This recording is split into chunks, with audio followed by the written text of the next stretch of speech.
¿Cómo están? Nuevamente, para mí es muy grato estar con ustedes, aceptar la invitación de la revista Derecho, Debates y Personas. Hoy se me ha invitado generosa, amablemente, a hablar de los delitos económicos, de los delitos financieros, del derecho penal empresarial, pero especialmente de los delitos particulares, no de la dogmática del derecho penal empresarial o del derecho penal económico. Quiero hablar en particular de un delito que a mí personalmente me cautiva, me gusta muchísimo y que en Colombia hasta ahora está teniendo algún tipo de desarrollo. Tengo noticia solo de dos sentencias del Tribunal Superior de Bogotá. Si alguno de ustedes conoce más, por favor avíseme, me interesaría mucho conocerlas. Del rastreo que hemos hecho, hemos encontrado solo dos sentencias del delito consagrado en el artículo 410A, acuerdos restrictivos de la competencia. Si ustedes me lo permiten, quisiera hacer unas elucubraciones sobre el punto. El artículo 410A surge de la reforma que el ministro Germán Vargas Lleras, gobierno Santos, hace para atacar, que busca atacar, acabar, otra de las reformas que buscan acabar con la criminalidad empresarial y con la criminalidad delincuencial, en especial la de cuello blanco, la empresarial. Este era el famoso Estatuto Anticorrupción que crea un tipo penal, el del 410A, que buscaba o quería atacar la colusión entre empresarios cuando quiera que había dinero público involucrado en este asunto. Brevemente. La conducta de colusión, es decir, dos o más competidores se ponen de acuerdo en un asunto en particular, está ya consagrada desde hace muchísimos años, desde la ley 155 del 59, posteriormente año 59, 1959, posterior decreto 2153, decreto expedido con ocasión de la constituyente, estamos hablando gobierno Gaviria, y se sanciona administrativamente, es decir, se sanciona en cabeza de la Superintendencia de Industria y Comercio. Eso es lo que conocemos como el derecho de la competencia. Hay toda una dogmática en torno al derecho de la competencia. Y una de las dogmáticas son los acuerdos restrictivos de la competencia. Hay otras, la competencia desleal, por ejemplo. Los acuerdos restrictivos de la competencia dentro, como género, dentro de sus categorías, están la colusión en licitaciones. Es decir, que cuando dos o más licitantes se ponen de acuerdo para alterar las condiciones de la licitación. Pues eso, que fue una falla administrativa, una falta administrativa, una sanción administrativa durante muchísimos años, por virtud del Estatuto Anticorrupción de Germán Vargas Lleras, se convirtió en delito, con dos particularidades. La primera, tiene que haber dinero público. No es penalmente sancionable, sí lo es administrativamente, no es penalmente sancionable que dos o más particulares en una contratación particular, privada, se coluden. Eso será competencia de la Superintendencia de Industria y Comercio. En penal es sancionable, artículo 410A, que dos o más particulares en una licitación o en general en formas de contratación pública se pongan de acuerdo para alterar las condiciones de esa oferta, de esa invitación a contratar. ¿Por qué este delito, a pesar de ser ya un delito de hace varios años, no ha tenido, digamos, el crecimiento suficiente? ¿Por qué no ha llegado a la Corte Suprema? ¿Por qué casi no hay jurisprudencia? Yo creo que hay varios análisis que hay que hacer ahí, los hago brevemente. El primero es un desconocimiento por parte de los fiscales, de los jueces. He tenido el honor, el gusto de participar en varios de esos procesos judiciales que se adelantan en las fiscalías y en los juzgados de Colombia, especialmente en Bogotá, no exclusivamente, especialmente en Bogotá, y hemos encontrado que hay toda, digamos, una dificultad dogmática para poder abordar este delito, que insisto, sus categorías dogmáticas pertenecen más al derecho mercantil, al derecho administrativo sancionador, al derecho de la competencia. Ahí hay un primer escollo. En segundo lugar, no menos importante, es un delito sumamente complejo de, digamos, encontrar en la vida práctica. La razón, los empresarios que se coluden lo hacen muy bien, lo hacen de manera muy sofisticada. Y no siempre es fácil para las autoridades, mucho menos para la fiscalía, encontrar a los supuestos infractores o a los posibles infractores. Entonces tenemos un problema de ejecución, digamos, de llevar la ley hasta los extremos más microscópicos pues, del empresariado y encontrar allí colusiones. La fiscalía está un poco quedada en eso y hay que decirlo con todo el respeto. En tercer lugar, por ser un delito, digamos, económico, que requiere, en teoría, avanzados conocimientos en materia económica y financiera, muchas veces los jueces y los fiscales, y lo dicen abiertamente, y si lo dicen a uno, yo he tenido el gusto de ser capacitador de jueces y fiscales en esta materia, le dicen a uno abiertamente, doctor, yo de eso no entiendo, yo de eso no sé, eso hay que llamar peritos. Y pues la verdad es que sí, es uno de esos delitos que requiere la asistencia de econometría, de finanzas, de, digamos, números, tablas de Excel, gráficas, pero no hay por qué tenerle miedo, por supuesto, no hay por qué tenerle miedo. Para eso precisamente están los peritos, para eso precisamente están los que saben y que vienen a concurrir al proceso penal y de alguna manera a colaborar con el conocimiento que debe tener el juez o el fiscal o el defensor. Quiero referirme a dos sentencias del Tribunal Superior que, insisto, son las únicas que yo conozco que han tratado el tema. La primera de ellas me referiré muy brevemente por cuanto fue una sentencia que llegó al Tribunal Superior de Bogotá, Sala Penal, con ocasión de un preacuerdo. Y pues realmente ahí no hubo gran debate, no hubo, digamos, una gran cruce de ideas entre Fiscalía y Defensa, pues hubo un preacuerdo y allí brevemente, como no hubo una disertación importante, no hubo un cruce de ideas importante, el Tribunal de Bogotá dijo en la sentencia, que me parece que es rescatable, que hay un bien jurídico tutelado que se llama competencia.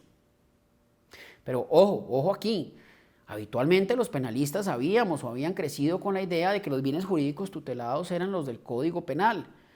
Vida, patrimonio, libertad de información sexuales, administración pública, administración de justicia, los bienes, por ejemplo, la injuria y la calumnia, la integridad moral.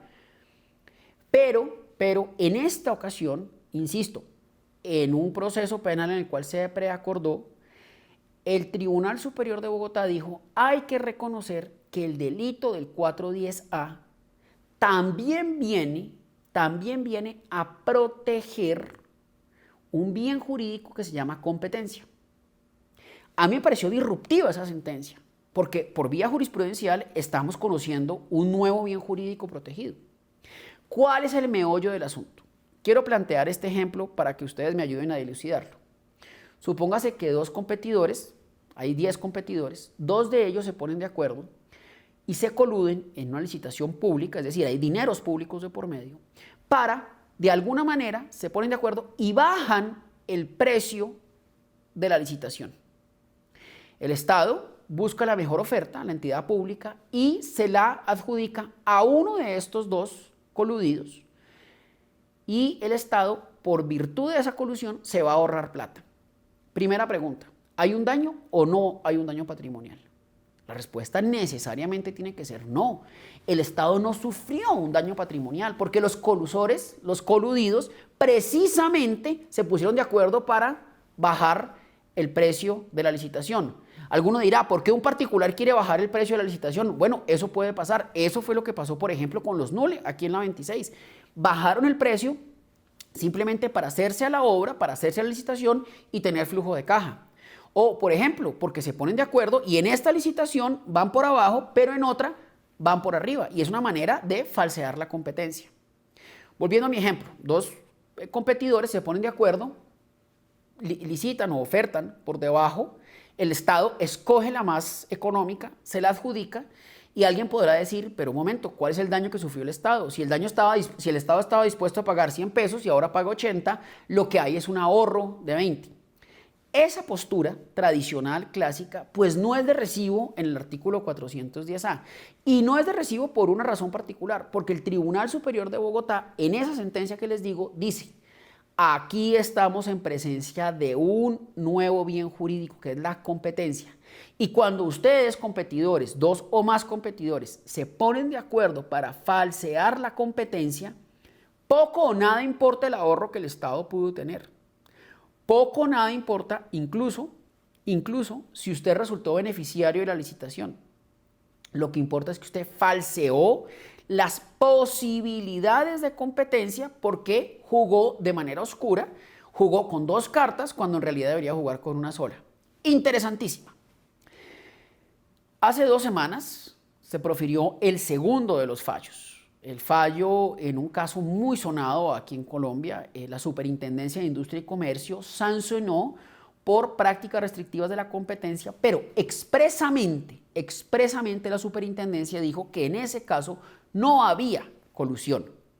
Ojo, la superintendencia dice, aquí no hay colusión, hay otras prácticas restrictivas de la competencia, pero colusión no hay.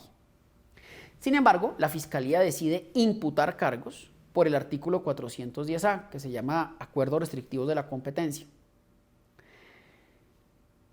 La Fiscalía imputa, acusa, hay un juicio oral, público, contradictorio, las partes, hay que decirlo abiertamente, la defensa hace un trabajo muy juicioso y sin embargo el juez de instancia, la ACUO, emite una sentencia condenatoria, a mi juicio una sentencia muy flojamente sustentada, por supuesto lo digo con todo el respeto, y la defensa apela. El Tribunal Superior, hace 2 o 3 semanas, el Tribunal Superior aquí en Bogotá, emite una sentencia condenatoria confirmando y modificando en parte la sentencia de primera instancia, pero, sorpresa, dice, el bien jurídico que de ahora en adelante hay que proteger es el de la competencia. Es decir, compra los argumentos de una sentencia de hace 2 o 3 años, del Tribunal también Superior de Bogotá, en el que dice que hay un bien jurídico nuevo que se llama competencia y lo protege. Particularidades de este caso, de este segundo caso. No todas las licitaciones se las habían ganado los supuestos. A mi juicio no había colusión, pero bueno. No en todas las licitaciones habían resultado triunfadores. Es decir, había licitaciones donde, según la Fiscalía, había una colusión, pero no habían resultado adjudicatarios de los contratos estatales. El tribunal dice que no importa si ganan o no, basta con ponerse de acuerdo para alterar la dinámica contractual y de esa manera deben ser sancionados penalmente. En segundo lugar, y este es un planteamiento que les dejo, a mí me parece interesantísimo. ¿Qué pasa cuando una sola persona natural, un solo ser humano, es controlante de 2 o más empresas? Y esas empresas son las que supuestamente se coluden en una licitación, en una invitación pública contratada, en una oferta pública de varias compañías. Alguien dirá, bueno, pero es que son 2 compañías, hay que sancionarlas. Estoy completamente de acuerdo, pero hay que sancionarlas en el régimen administrativo sancionatorio de la Superintendencia de Industria y Comercio, porque en efecto son 2 compañías. Pero en el penal, que hablamos de voluntad y de la voluntad de un ser humano expresada, en realidad estamos sancionando en un delito que exige pluralidad de sujetos a un solo sujeto. ¿Será que podemos sancionar? El Tribunal Superior de Bogotá emite una sanción que yo, insisto, estoy en desacuerdo, pero la emite. Concluye, mire, ahí lo que realmente hay son varias voluntades. Yo creo que no, yo creo que hay una sola voluntad que debe ser plasmada a través de diferentes compañías y que para eso está la sanción administrativa, pero no la penal. El tipo penal es claro. El que se coluda con otro, los que se pongan de acuerdo, es decir, requiere de un concurso de voluntades. El tipo penal no dice solamente el que. Hay que esperar que en el mundo fenomenológico, en el mundo fáctico, haya más de uno para que se pongan de acuerdo. En este caso en particular eso no sucedió y sin embargo el tribunal en la sala penal aquí en Bogotá emitió sentencia. Finalmente, dejo esta reflexión y para mí, digamos, sería de mucha ayuda que ustedes me ayudaran a dilucidar estos problemas que no son menores. ¿Hay o no hay non bis in idem? Miren lo que está sucediendo. La Superintendencia de Industria y Comercio dice que no hay colusión, es decir, que puede haber una práctica restrictiva de la competencia, entendida como género, pero que la especie llamada colusión en licitaciones no existe y absuelve por esa conducta.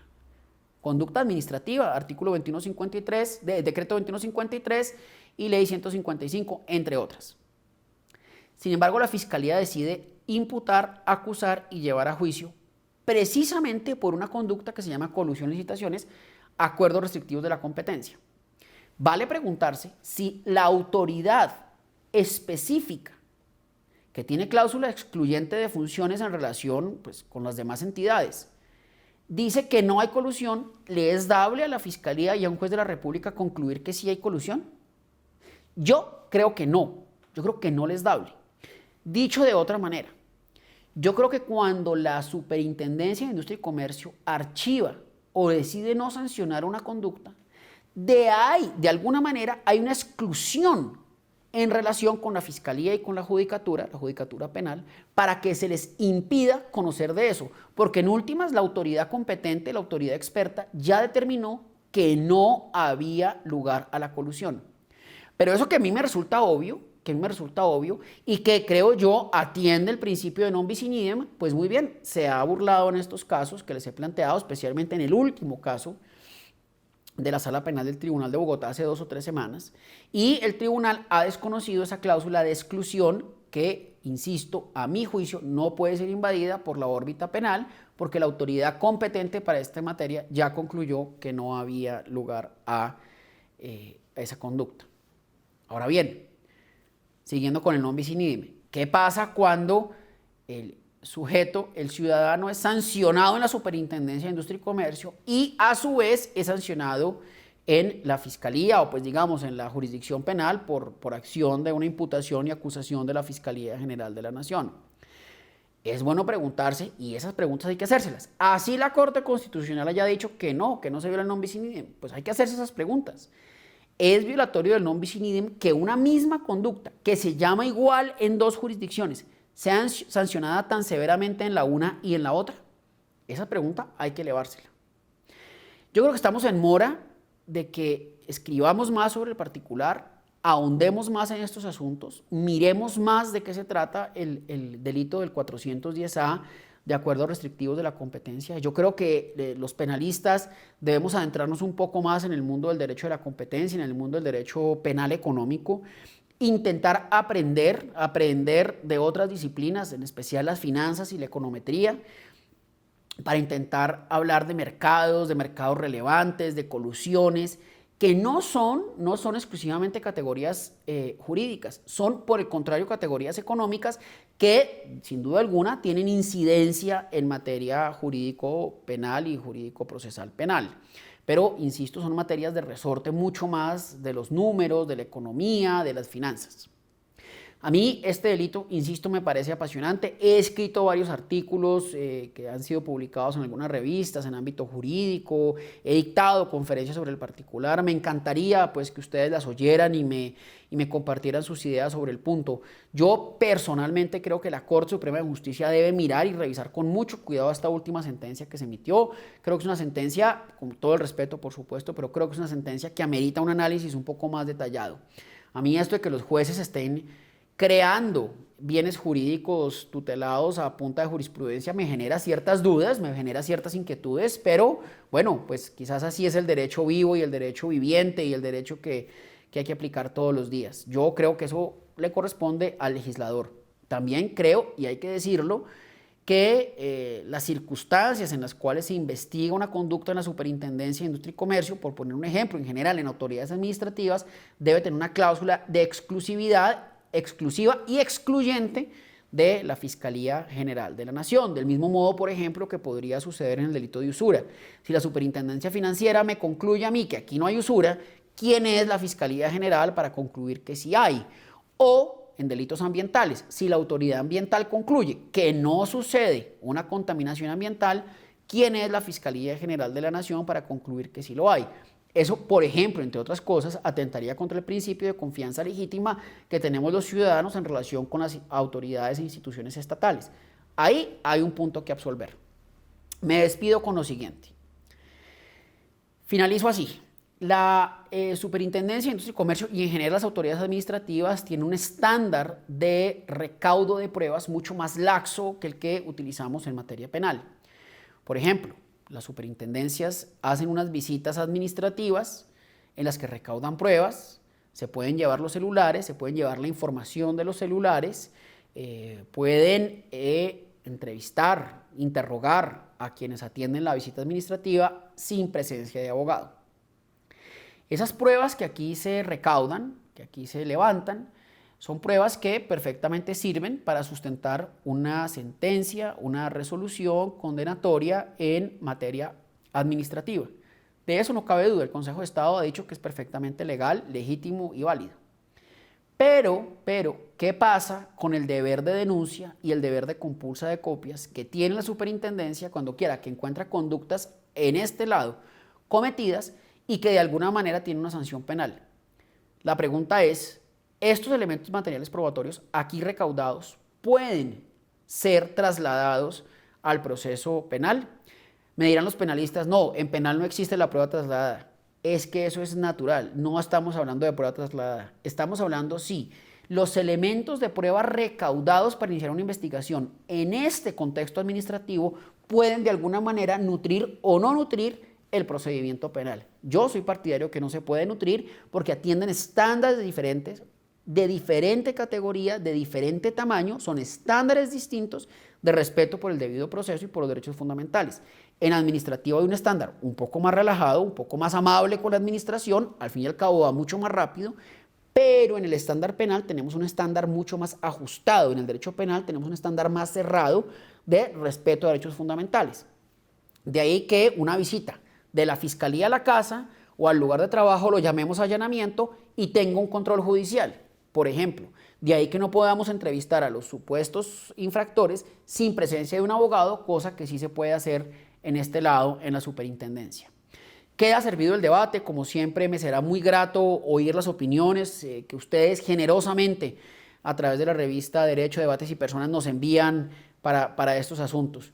El derecho penal económico es derecho puro, es derecho pero del mejor. Probablemente no hay un derecho en este momento más de moda, más activo, que se nutra más de otras disciplinas, de la economía, de la econometría, de las finanzas. Así que pues escribamos sobre el particular, intentemos hacer mucho más vigoroso el debate. Un abrazo para todos.